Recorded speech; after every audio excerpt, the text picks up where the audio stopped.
Everyone, online पढ़ाकू channel में आप सभी का स्वागत है।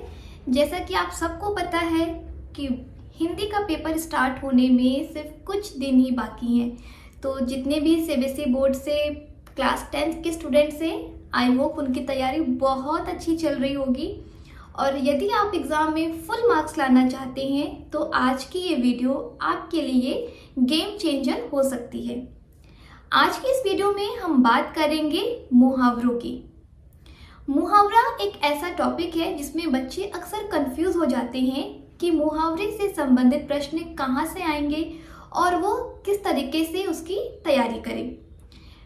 अगर मैं पिछले पेपर की बात करूं तो मुहावरों से संबंधित जो प्रश्न आते थे वो बहुविकल्पी आते थे, जिसमें आप प्रश्न पढ़कर 4 ऑप्शंस होते थे और उसमें से आपको सही आंसर पिक करना होता था।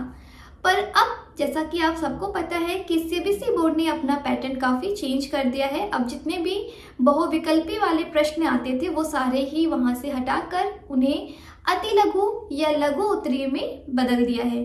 तो न्यू पैटर्न के हिसाब से ही आज मैं आपको कुछ मुहावरों से संबंधित प्रश्न भी हल करवाऊंगी और लास्ट में आपको बताऊंगी स्पेशल एग्जाम ट्रिक। तो इस वीडियो को एंड तक ज़रूर देखिएगा और यदि आप एग्ज़ाम में फुल मार्क्स लाना चाहते हैं तो डेफिनेटली ये वीडियो आपके लिए मददगार साबित होगी। तो चलिए आज की वीडियो शुरू करते हैं। आपकी जो बुक होती है स्पर्श की, उसमें गद्य से संबंधित जितने भी मुहावरे हैं सबसे पहले हम उनको रिवाइज करेंगे, क्योंकि मैंने जितने भी प्रीवियस पेपर को रिवाइज किया है मैंने उसमें देखा है कि 80% आपके बुक से रिलेटेड ही मुहावरे आपके एग्जाम्स में आते हैं। तो मैंने यहाँ पर पाठ से संबंधित सारे मुहावरों की सूची बनाई है।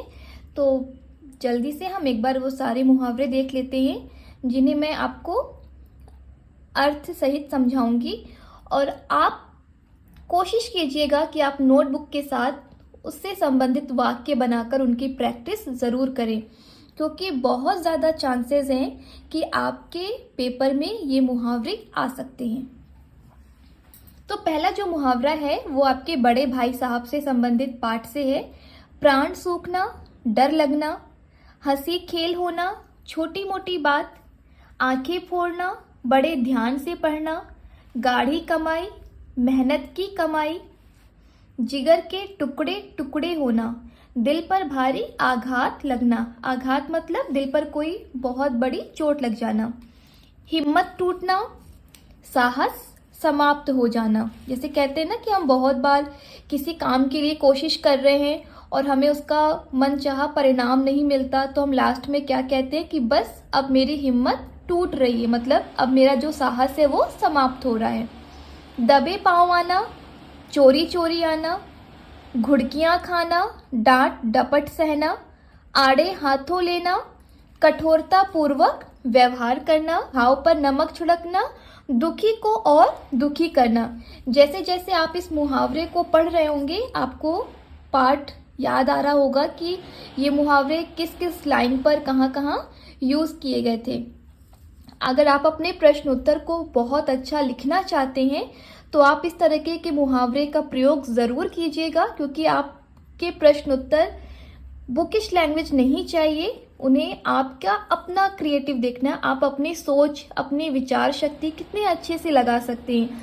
तो मैं आपको ये सजेस्ट करूँगी कि अगर किसी भी पार्ट से संबंधित प्रश्न उत्तर आते हैं तो आप प्लीज़ कोशिश कीजिए कि आप मुहावरों का यूज़ करते हुए अपने आंसर को लिखिए। इससे एक अच्छा इम्पैक्ट पड़ता है और आपको अच्छे मार्क्स मिलने के चांसेस बढ़ जाते हैं। इस चैप्टर का जो आगे का मुहावरा है वो देख लेते हैं।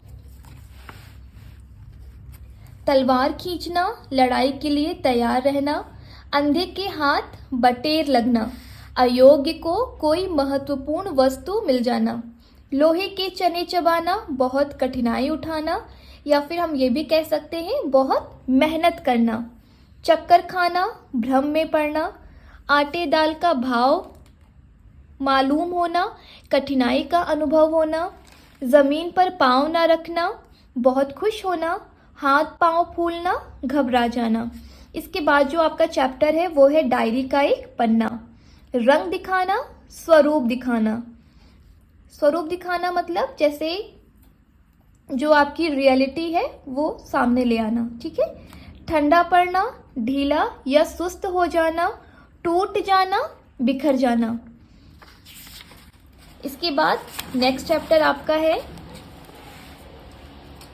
तंतारा वामिरो कथा से। जो इस पार्ट से प्रश्न उत्तर बहुत ज़्यादा आते हैं, तो आप इन मुहावरों का प्रयोग करके प्रश्न उत्तर ज़रूर लिखने की कोशिश कीजिएगा, आपको अच्छे मार्क्स मिलेंगे। सुध बुध खोना, अपने वश में ना रहना, बाट जोहना, इंतज़ार करना, खुशी का ठिकाना न रहना, बहुत अधिक खुशी होना, आग बबूला होना, बहुत क्रोध आना, गुस्सा आना, राह ना सूझना, उपाय ना मिलना, सुराग ना मिलना, पता ना लगना। और इसके प्रश्नोत्तर तो आते ही, साथ ही साथ मुहावरों में बहुत ज़्यादा पूछा भी जाता है। इसके बहुत सारे मुहावरे आते हैं, आप प्रीवियस पेपर देखेंगे तो आपको लगेगा कि हाँ, इससे मुहावरे भी आते हैं। ठीक है, इसके बाद जो चैप्टर है वो है तीसरी कसम के शिल्पकार शैलेंद्र। सातवें आसमान पर होना, ऊंचाई पर होना, तराजू पर तौलना, उचित अनुचित का निर्णय लेना, हावी होना, अत्यधिक प्रभावी होना। इसके बाद जो आपका चैप्टर है वो है अब कहाँ दूसरों के दुख में दुखी होने वाले। दीवार खड़ी करना, बंटवारा कर लेना, बेघर करना, आश्रय छीन लेना, डेरा डालना, स्थायी रूप से रहना। पतझड़ में टूटी पत्तियां जो चैप्टर है उससे मुहावरा है हवा में उड़ना, ऊपरी बातें करना। इसी के बाद झेन की देन से जो मुहावरा बना है वो है सन्नाटा सुनाई देना, यानी कि अत्यधिक शांति होना। कारतूस चैप्टर से जो मुहावरा है वो है तंग आना, यानी कि परेशान होना, कामयाब होना, सफल होना, आंखों में धूल झोंकना, धोखा देना। ये थे आपके सारे चैप्टर से संबंधित मुहावरे। आई होप आपको बहुत अच्छे से मुहावरों के अर्थ समझ में आ गए होंगे। मैंने वाक्य यहाँ पे इसलिए नहीं बनाया क्योंकि वाक्य आप खुद से मुहावरों का अर्थ देखिए और वाक्य बनाइए, क्योंकि आप जितनी ज़्यादा कोशिश करेंगे उतना बेनिफिट आपको होगा। ठीक है, तो मैंने यहाँ पे हर मुहावरे के अर्थ बता दिए हैं और ज़्यादा चांसेस हैं कि मुहावरे इन्हीं में से घुमा फिरा कर पूछे जा सकते हैं।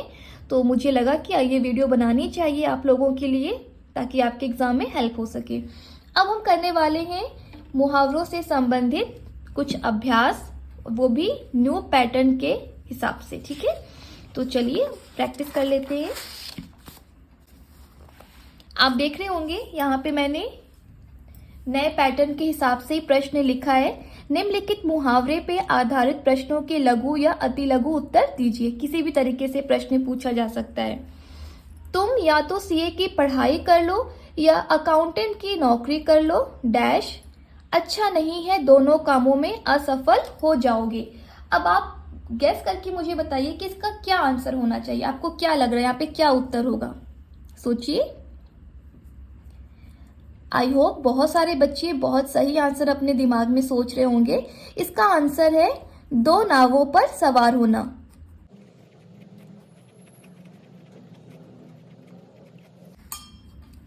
अगला प्रश्न देखते हैं। आईएएस की परीक्षा पास करना के समान है।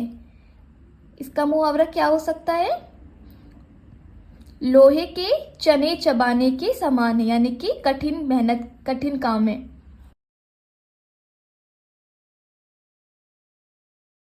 प्रश्न है धज्जियां उड़ाना। मुहावरे का अर्थ बताकर उसका वाक्य में प्रयोग कीजिए। तो अगर हम अर्थ की बात करें तो धज्जियां उड़ाना मतलब बुरी तरीके से परास्त कर देना, हरा देना।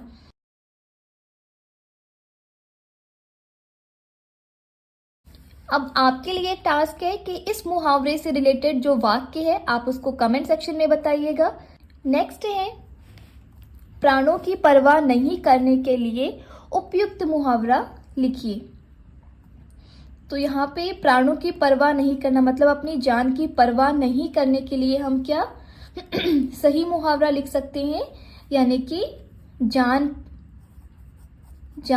हथेली पर रखना। आई होप आपको ये प्रश्न पसंद आ रहे होंगे। बस बच्चे आपको परेशान बिल्कुल नहीं होना है, इसी तरीके से प्रश्न पूछे जाएंगे और आपको उत्तर लिखने होंगे। आइए नेक्स्ट देखते हैं। पहले भारत देश में अनेक प्रकार की संस्कृतियां थीं, पर आज वह सब मानो गायब सी हो गई हैं, मानो जैसे उल्टी गंगा बह रही हो।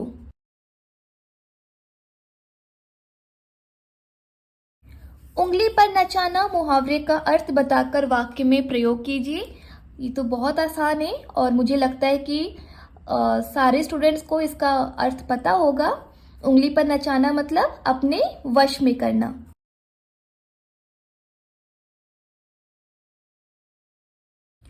इनके वाक्य की प्रैक्टिस आप जरूर कीजिएगा।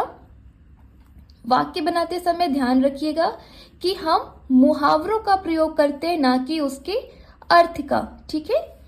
और नेक्स्ट है, सही मुहावरे का प्रयोग करके वाक्य को पूरा कीजिए। क्रांतिकारियों ने भारत को आजाद कराने का डैश था।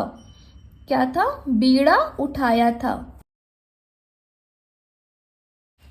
आप प्रश्न को जितने अच्छे से पढ़ेंगे बेटा, आपको उसका आंसर उतनी ही इजीली मिल जाएगा। नेक्स्ट है, उसने कई दिनों तक अपनी बहन की वापसी की और अंततः जब वह लौटी तो खुशी से उसके आंखों में आंसू थे। तो इसका आंसर होगा बाट जोही। अगर आपने इस वीडियो को अच्छे से देखा है तो आपको ये बाट जोही दिख रहा होगा कि मैंने बाट जोही का अर्थ आपको अभी इस वीडियो में ही बताया था, जो किसी पार्ट से रिलेटेड आया हुआ है। ठीक है। खरी खोटी सुनाने के लिए आप कौन सा उपयुक्त मुहावरा यूज करेंगे? तो यहाँ लेंगे हम आड़े हाथों लेना। पूरे दिन खेत में काम करने के बाद राम का डैश और वह बिना कुछ खाए सो गया। तो राम ने क्या किया? पूरे दिन खेत में काम करने से उसकी हालत कैसी हो गई है? सुस्त हो गई, यानी कि अंग अंग उसका ढीला हो गया है।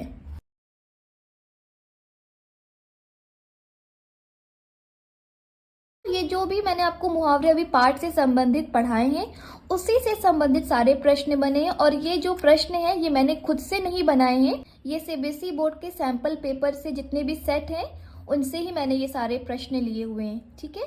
तो उसी को हम सॉल्व कर रहे हैं। नेक्स्ट है, चेहरा मुरझा जाना मुहावरे का अर्थ बताकर वाक्य में प्रयोग कीजिए। तो चेहरा मुरझा जाना यानी कि, तो यहाँ पे जो प्रश्न है, सही मुहावरे का प्रयोग करके वाक्य को पूरा कीजिए। प्रश्न है, पुलिस ने सारा दोष निरीह पीड़ित के मत्थे मढ़ दिया। इसके बाद जो प्रश्न है वो है, कंचन बरसना मुहावरे का क्या अर्थ है? लाभ ही लाभ होना। और जो सबसे लास्ट में प्रश्न है वो देख लेते हैं। माधव सभी काम डंके की चोट पर करता है, उसे किसी का डर नहीं। प्रस्तुत वाक्य में मुहावरे का अर्थ क्या है? तो यहाँ पे डंके की चोट मुहावरे का अर्थ है खुलेआम करना। और अगर आप इनकी प्रैक्टिस करेंगे तो डेफिनेटली आपके पेपर में इससे संबंधित प्रश्न पूछे जाएंगे और आप एग्जाम में अच्छा स्कोर कर पाएंगे। अब बारी है फाइनल एग्जाम स्पेशल ट्रिक की, जिसका आप बेसब्री से इंतजार कर रहे थे। तो मैं आपको बताना चाहूँगी जो एग्जाम की स्पेशल ट्रिक्स है। पहले क्वेश्चन को आपको ध्यान से पढ़ना है। एक सेंटेंस में कौन सा मुहावरा फिट होगा, सही होगा, पहले वो सोचना है। सिर्फ मुहावरा नहीं लिखना है, एक पूरा मीनिंगफुल सेंटेंस लिखना है। जैसे राम ने अपना उल्लू सीधा किया। अगर इस तरीके से आप सेंटेंस बनाएंगे तो वो रॉन्ग हो जाएगा। आपको सेंटेंस इस तरीके से बनाना है, जब सब मेहनत कर रहे थे, राम ने अपना उल्लू सीधा किया और सिर्फ अपना काम निकलवाया। सैंपल पेपर और प्रीवियस ईयर क्वेश्चंस को ज़रूर सॉल्व कीजिए। प्रीवियस ईयर पेपर आपको अच्छे मार्क्स दिला सकती है। और डेली 5-5 मुहावरे पढ़ते रहिए। आपको एग्ज़ाम तक बहुत अच्छे मुहावरों की आपके पास लिस्ट तैयार हो जाएगी। अगर आपको ये एग्ज़ाम ट्रिक यूज़फुल लगी हो तो कमेंट में मुहावरे मास्टर ज़रूर लिखिएगा और अपने फ्रेंड्स के साथ शेयर कीजिए ताकि उनकी भी प्रिपरेशन स्ट्रॉन्ग हो सके। मेहनत करिए, सफलता आपकी होगी। Best of luck for your exams.